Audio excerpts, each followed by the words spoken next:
Alright friends, welcome back to art class. I'm just going to quickly do a preview of what we started working on last week. We started sketching out very lightly in pencil some parrots. And there are some handouts on your desk. You can use those if you need to continue drawing your parrot today for inspiration. There are many different images on there you can use.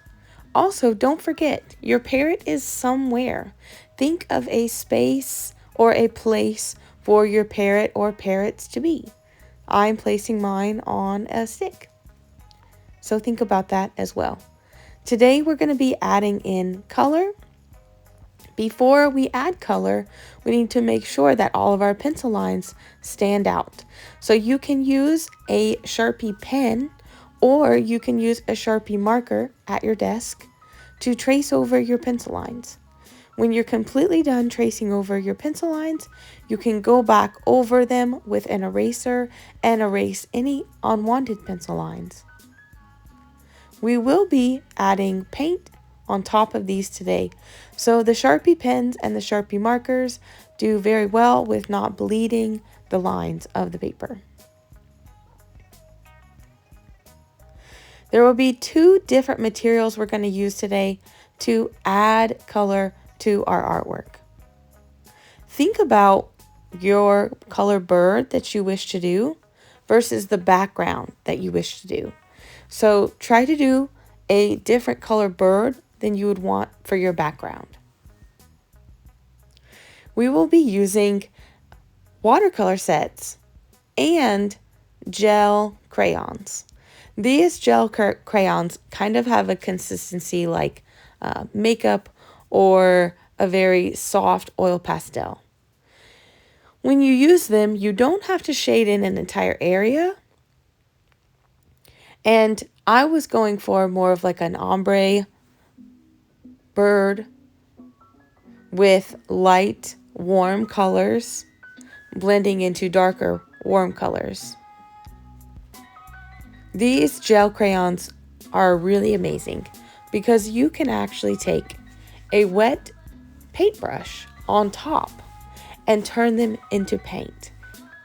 Although we are using them kind of like a marker, they will later turn into paint on our paper, which is super cool because these work really well for some of the very fine small details that we may have inside of our birds.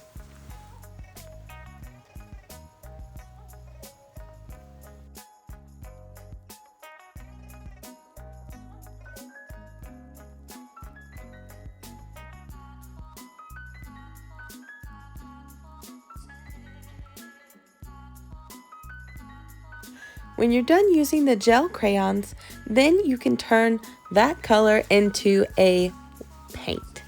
So to do that, you will get a paintbrush, and there will be a variety of different size paintbrushes. So pick them up, look at them, see if they're the right size for what you need.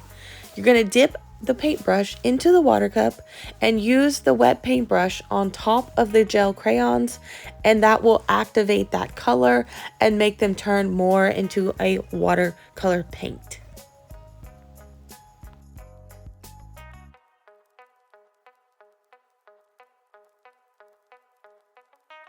Finally, we're going to start painting the background using watercolor paint.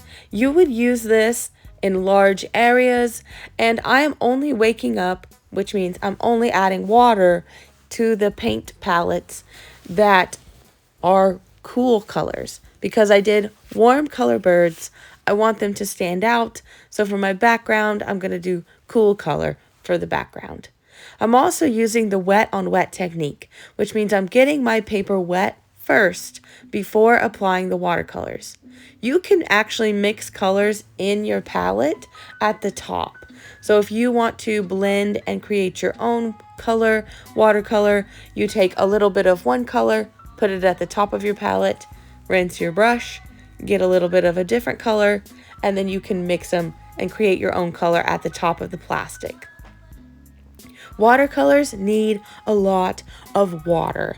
If you do not have enough water in the little area of paint, then they will turn very goopy and it will be very difficult to dry. So you have to constantly make sure you have enough water for your artwork.